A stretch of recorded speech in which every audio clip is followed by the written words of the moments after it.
Right, in this part of the class we're going to be creating some materials, so let's crack on with that. First of all, let's switch to our layer browser and hide our effectors in the object manager and in our timeline, etc. Switch over to our material manager. Now we have a dummy material on our sphere, so let's call this sphere main, and let's start with this material. For this project I think I'm going to use a kind of blue colour. Seems very kind of newsy, and what I'm going to do first of all is I'm going to use a Fresnel shader. So you can double click your material and it opens up the material editor, and you can do all your material editing in here, so you can switch between your different channels and you can use the checkboxes to enable and disable them. I tend to use the attributes manager for working with materials, but it's entirely up to you how you'd like to do that. It really depends on the sort of workflow that you're used to. So in the colour channel, first of all, we can pick a colour here, or down here we have a texture slot, and if we click on this little arrow we have the option to add in any of the shaders that come with Cinema 4D, or any that come with the modules, or any third-party effects that you may have. In this example I'm going to add in the Fresnel shader. Now the Fresnel shader is very useful, and it basically works on a fall-off based on the camera. So what that means is that depending on the polygon that the camera is looking on and the angle of that polygon in relation to the camera depends on which colour is displayed. As you can see in the preview here, we have a sphere which is white at the edges and black in the middle. This is because the white part of the sphere is pointing perpendicular to the camera, whereas the black part is pointing directly at the camera. And as you can see down here in our texture for Fresnel, we have a black to white gradient. So the colours that we put in this gradient correspond to the colours that you see on this sphere. One easy way to think of the Fresnel shader, and a pretty common use of it, is in things like the reflection or the transparency channel. Now, if you think of the surface of some water, or you think of a pane of glass, imagine if you are looking straight at that pane of glass. You can see straight through it, there's no reflection at all, it's very, very transparent. If, however, you come to the side of the pane of glass and you look along the surface of it, it becomes very, very difficult to see through the glass, and it becomes highly reflective. So as you change the angle that you're looking at it, the reflectivity and the transparency changes. So this is where something like Fresnel becomes very useful, especially when you're using it to kind of control reflection and transparency. But at the same time you can use it for other effects, such as kind of velvety materials, silk, that kind of thing, because if you look at those kind of materials, as they curve around, they look slightly different. They get kind of more fuzzy, things like that. I think it just kind of generally enhances a lot of scenes and makes things look slightly more interesting, and definitely a little bit more realistic in certain cases. We're not really after realism in this example, but we're certainly after something that looks interesting. So let's click on the Fresnel shader and open this up so we can adjust some of the settings. So as you can see here, we have render front and back, use bump, and then we have a gradient. We can fold this down, and this comes up with our knots, and we can adjust the colour of each knot like so. So what I want to do is use a blue colour. First of all, what I'm going to do is just select my sphere, and then I'm just going to click back here so that I'm back into my Fresnel settings. The reason I've done that is just so that I can come up to the menu here and I can choose render active object, and it will render the sphere with the cloner on its own, just for reference. Okay, so let's create these colours. First of all, let's select this knot here, and let's just drag this up slightly so we can see a little bit more, and let's adjust the hue so that we're over here in the blues slightly more. I'm going to pick quite a dark blue, somewhere around here. I think around here. Okay, and I actually want the blue to be at the other end, so we could drag this down and drag this up there, or we can right click on the gradient and just choose invert knots. For the highlight, I want a much brighter blue, so for this I'm actually going to adjust the hue. Actually, what I'm going to do is I'm just going to pull this off and add another one so that I have two that are the same blue, and now I can just adjust my hue very slightly, and let's just bring this right up so it's much brighter, somewhere around here I think. Maybe not quite so cyan, just take it back a little bit. Okay, if we want to add some more knots, we can just click on our gradient like so, and then we can adjust the colour of each one accordingly. And here I'm going to just make them slightly more saturated and a little bit brighter, somewhere around here. And let's add another one over here. And again, let's just make it a little bit more saturated and brighter. So if we come up and render our active object, you can see the result that we have now. So that's not looking too bad at all. By the way, a little tip here, if you're working with the gradient and you want to actually keyframe these colours, you can keyframe the actual gradient itself, but that is slightly restrictive. Let's just fold that up for a moment. What you can do is you can right click on the word gradient and you can choose show subchannels. And then as you can see, we get a lot more parameters, which is why they're hidden to start with. And we can then keyframe the colour, the position, intensity, bias, etc. of each individual knot. So that gives you lots and lots more control. We're not going to be doing that right now, so I'll just hide that, but I thought that was quite a useful thing to know. Okay, so we've basically set up a simple blue Fresnel so far for our material. So let's come back to our main part of our material editor. If we switch to the basic tab, we can come down here and we can add in some extra channels. We can also disable channels, and that's one of the things I'm going to do. At the moment we have a specular highlight on our material. I'm actually going to disable that for this, and I'm going to enable the reflection channel. So as soon as I enable the reflection channel, we have this dummy environment that gets reflected, and you can see that it's so reflective that we've lost all the colour. So let's switch to our reflection tab and make some adjustments in here. First of all, I'm going to add in the Fresnel effect again. And if you look at the image now, you can see it's doing exactly what I spoke about before. So the polygons that are pointing directly at us aren't reflective at all, and the polygons that are around the edge are 100% reflective. If we click in our Fresnel and just invert the knots and then come back, you can see that that reverses. So now the polygons pointing directly at us are 100% reflective, etc. I'm just going to undo that because I want it this way round. Now here we have our colour, so white means that it's fully reflective, because when we didn't have our Fresnel shader in there you could see that the whole thing was reflective. We also have a brightness for this, and then we have our texture, and we have a mix strength. If I reduce the mix strength down, what happens is it reduces the amount of Fresnel that's visible, so it's only 50%, and it mixes this Fresnel with whichever colour we pick up here. So what happens is that the white starts to come into play. If we take this all the way down to 0, you can see that we're back to just using our fully white colour, and we can change that to red, for instance.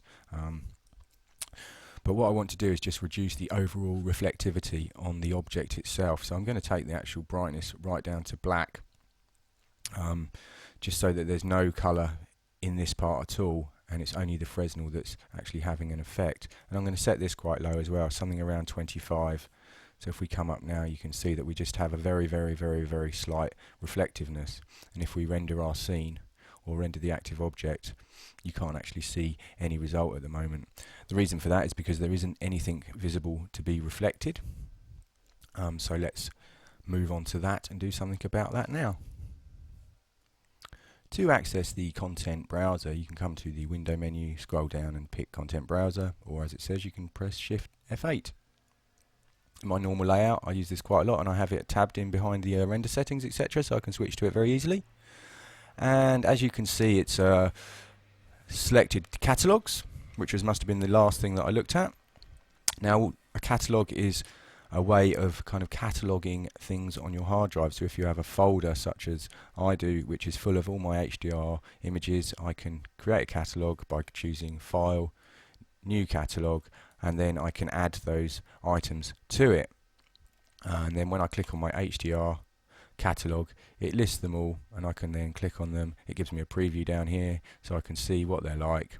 I can then take this, and then you can literally drag it into your material manager, etc., etc. There's quite a lot of things you can do. One of the other things you can do with the content browser is you can use it for presets. So if we click on presets, you can see that in here I have large amounts of presets, and these are presets that I've either downloaded from the Maxon website or that I've created myself. So we have hyper presets, which are things like just the hyper logo and the spline and stuff like that. Just much quicker to access it. I can just double click it or drag it into my object manager, and I then have that in my scene. Again, I have cameras and I can do the same thing here. So before we carry on, let's just have a quick look at how we might create presets, because I'm a real advocate for it and I think that they're a good thing to use. So for instance, if we wanted to save this sphere material as a preset, let's just pull this up so that you can see the menu. Click on the file menu in the material manager and we have the option here, save material or save materials, save all materials as. What this will do, it will save a Cinema 4D scene with the material in it. The other option we have is save material preset. So if we click here, it comes up with the name that we'd like to save that as. I'm not actually going to save this as a preset because I don't want to, but then here we can give it a name and then click OK. And now when you come back to your content browser, you'll have a folder called user, and then you'll have materials, and in there you have certain presets that you might have saved. A quicker way to load that though is to just come File, Load Material Preset, and then User, Materials, and then you can pick them from here. And as you can see, I've got quite a few presets that I use for different things. So that's really handy and a much quicker way of doing it. The great thing with presets is you can also do that in the object manager. So for instance, I could select my cam controller and I can go File, Save Object Preset, and the same thing happens, and again you can go Load Object Preset and I can choose cameras and then choose my cam controller, and there we go, and we have the kind of same setup as before. So it's a really quick way of accessing your objects, and here's the splines and stuff that I was talking about before. So you can see how quick that is to access. And the other thing we can do in here is we can save tag presets. So if you have specific tags that you've set up, you can save those in there too. We can keep going in this, you can save render presets, etc, etc. So you can see that the power of the content browser and kind of the way that it can speed up workflow is pretty cool stuff. Okay, so let's come back to where we were before, which was making our HDR reflection for the sky. Sorry to go off on a tangent there, but I thought that you'd be interested in knowing about our content browser if you haven't used it before. So let's open that up and let's come to the HDRI catalog and let's look through for a suitable HDR. Okay, the thing here is that once we've found one, what we can do is we can take this and we can just drag it straight into the slot on our material. In this case I'm just going to drag it into the color channel, and this is because I'm using the sky object, so that's a kind of special setting. If you were using a sphere and you wanted to use it for reflection, you'd need to add it into the luminance channel. Okay, I think I'm going to use this car wash sphere 3, which is one that I've downloaded from the internet. Let's just drag it onto the texture slot, and you can see that it takes it straight from wherever it is on my hard drive and adds it into there. Now, if you don't have your texture paths set up in preferences, it may prompt you and say, do you want to copy this to the local folder for the job? And if you're going to be sending it off to someone or using it on multiple machines, then that's probably a good idea. The other thing that you can do is if you have all your textures in one place and you don't want to keep copying them into all the job folders, come into your preferences, check texture paths, and then in here you can click and choose a path, and you can then specify where certain things are held. And as you can see, the first path in mine is my user hyperfolder 3D environment maps, and this is where all my HDRs are stored. It saves copying them into all the local job folders. Okay, so now we have our HDR image created. It's as simple as that. We can then drag this onto our sky object. You can see that our scene updates immediately, and we can see our HDR applied to the material. So if we just render the scene now, you can see that it's actually reflecting in our globe material. Cool stuff. But we've got a problem here. We can see the sky object. We don't want to see that, so what can we do to stop that? Well, what we can do is we can use a tag on this object, and we can say, okay, I don't want to see this object with the camera, I only want to see it if it's reflected, and that's called the compositing tag. So if we select the sky object, choose tags, Cinema 4D tags, come down, pick compositing. There's quite a few options in here, and we will be coming back to this tag later for a few more things. But first of all, let's just look at the tag tab. So here we have the option to enable or disable shadowing, cast shadows, self-shadowing, whether or not it receives shadows. Down here we have seen by camera, seen by rays, and seen by global illumination.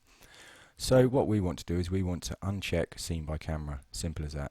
If we uncheck that, this object is no longer seen by the camera, but it's still seen by rays, is still checked, and in here we have seen by transparency, refraction, reflection, and ambient occlusion, and we want it to be seen by reflection, so we leave that checked.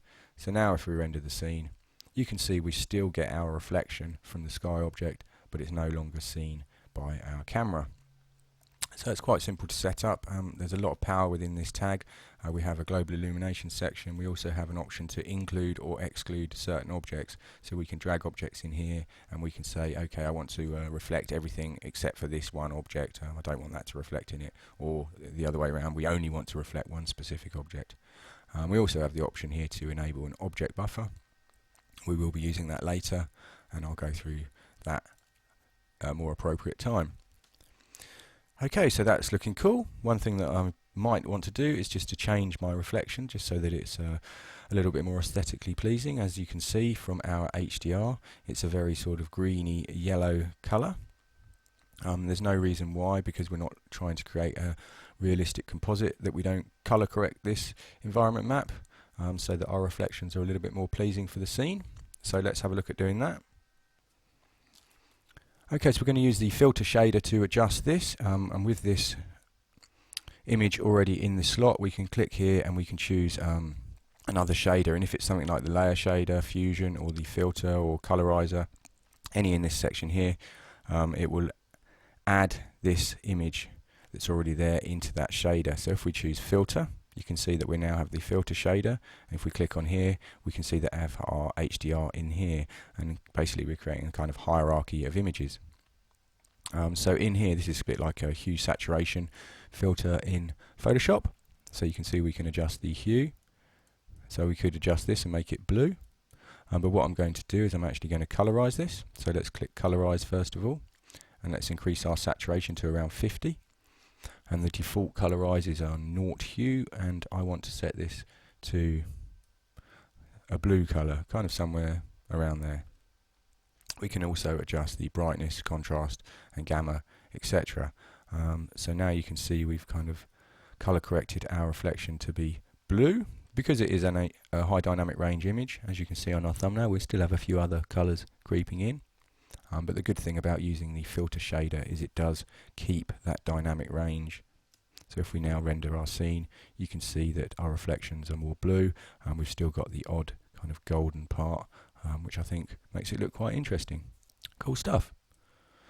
So the next thing I think we should change is the colour of our cylinders. At the moment we have them this basic red colour, pretty garish. I'm going to use Fresnel again, and the reason for that is so that the cylinders that are kind of pointing towards us look slightly different than the cylinders around the edge of our globe. We can leave this red colour in here for now, because when I add the Fresnel shader, that's going to override this colour anyway, unless of course I reduce down my mix strength, and you can see the red mixing in there. So let's open up the Fresnel and drop this down so we can adjust the colours of our keys. I'm just going to, the knots, sorry, they're not actually keys, they're knots. Let's select this first one, and I'm going to use an orangey sort of colour here. I think orange and blue complement each other quite well. And let's go for something around here.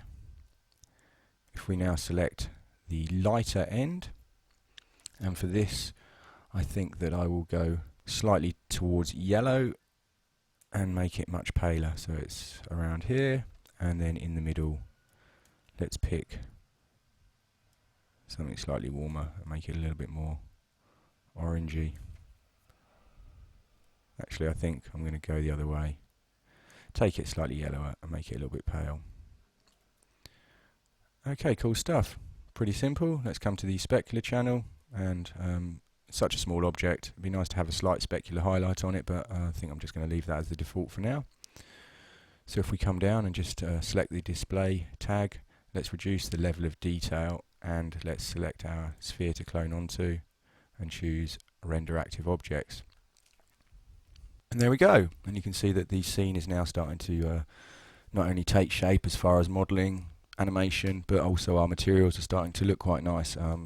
So I think now it's a pretty good time to save it. I'm just going to set my level of detail back to 25 and just save incremental. So the next thing we can do is to create a material for our words. Once we've done that, I think we're good to go with materials for now, and we can start adding in some more elements to enhance our scene. Let's add a new material by double clicking in our material manager. Let's call this letters. Switch to the color tab, and let's give this a sort of kind of neutral blue, greyish blue kind of color.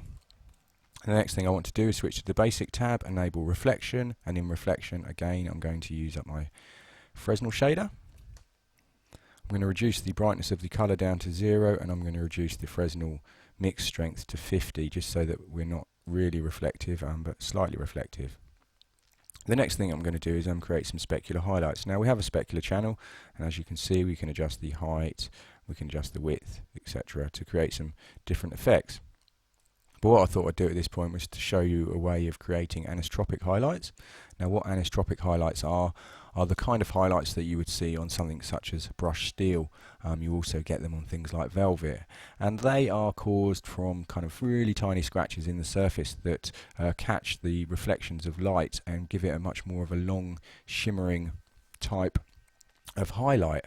And the way that these are created in cinema is slightly alternative to using the specular channel.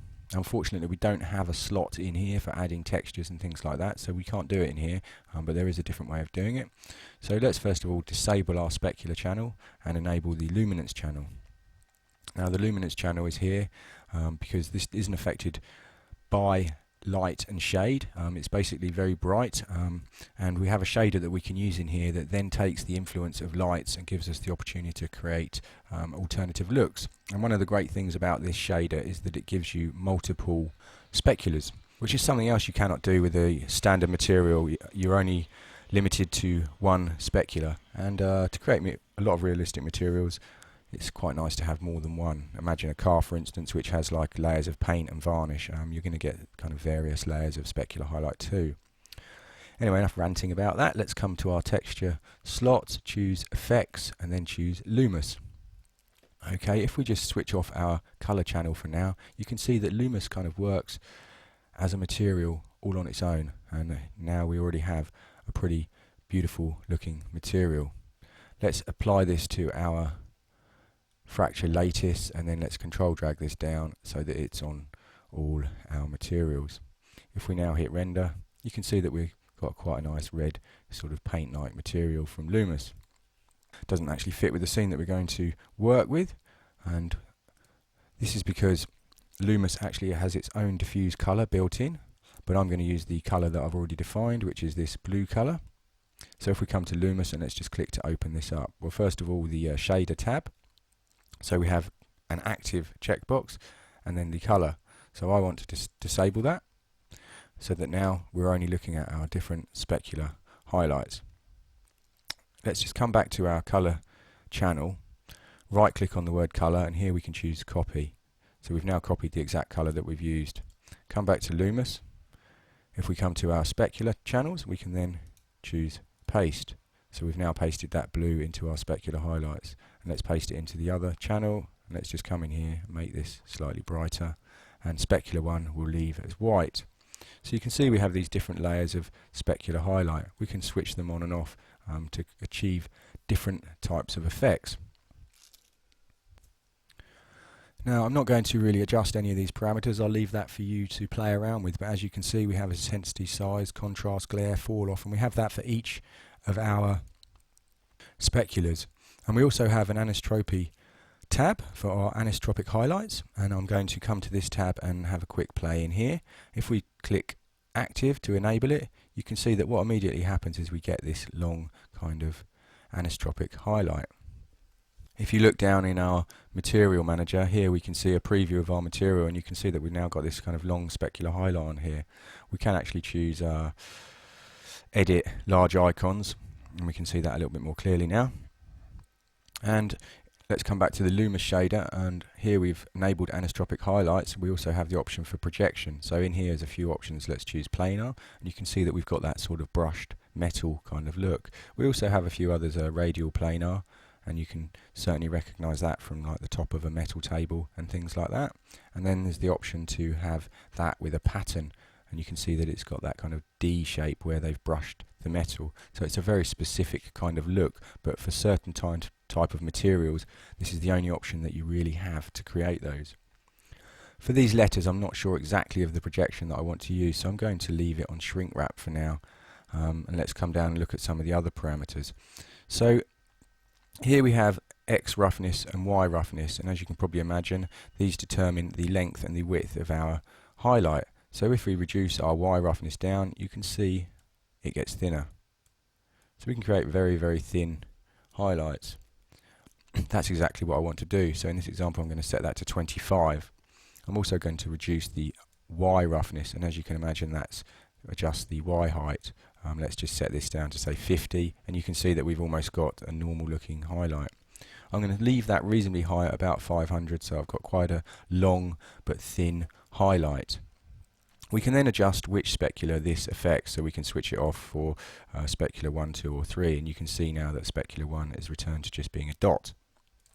So using these kind of attributes, we can create some really, really interesting effects. The next part down here is to do with the kind of scratches that you have, and with brush metal you get that kind of scratchy effect. But luckily for us with this shader, it gives us the option to kind of disable that, and that's exactly what I'm going to do. But first of all, let's just see what these settings do.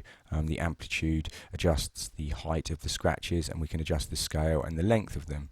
And we can also switch them on or off for different speculars. So let's just disable that for all our speculars, so we have a very nice clean specular highlight. Okay, and as you can see now on our letter material, this is what it looks like. So let's click render and have a look, and you can see that we now have this working on our letters. We do have a bit of a hot spot on here, so when we come to add lights and things into the scene, we can kind of control that a little bit more and hopefully get rid of that. Otherwise we can always come in later and adjust our anisotropic highlight to get rid of that. So now we've created that, again it's a good time to save incremental, and I think we're ready to move on to the next part of the tutorial.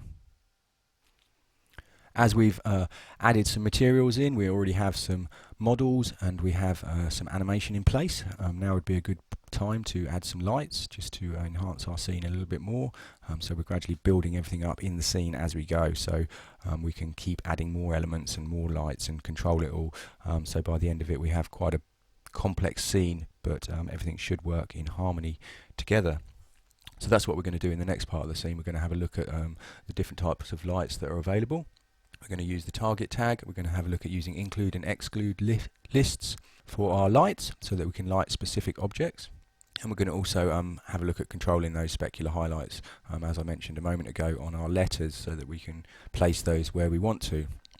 The first thing I think that we'll do before we add any lights in is we're just going to come to the end of our scene and add in the final text, extrude news today. It's already in the scene. In fact, we can actually add our letters material to that. Let's just render from here and have a look what it looks like. Okay, it's looking pretty cool, but we can add in a wipe to bring this into place. So we've essentially created most of our animation, and now it's just a case of kind of adding in some finesse and some lights, etc., and any other graphic elements. Okay, so let's move on to the next part and start adding in our lights.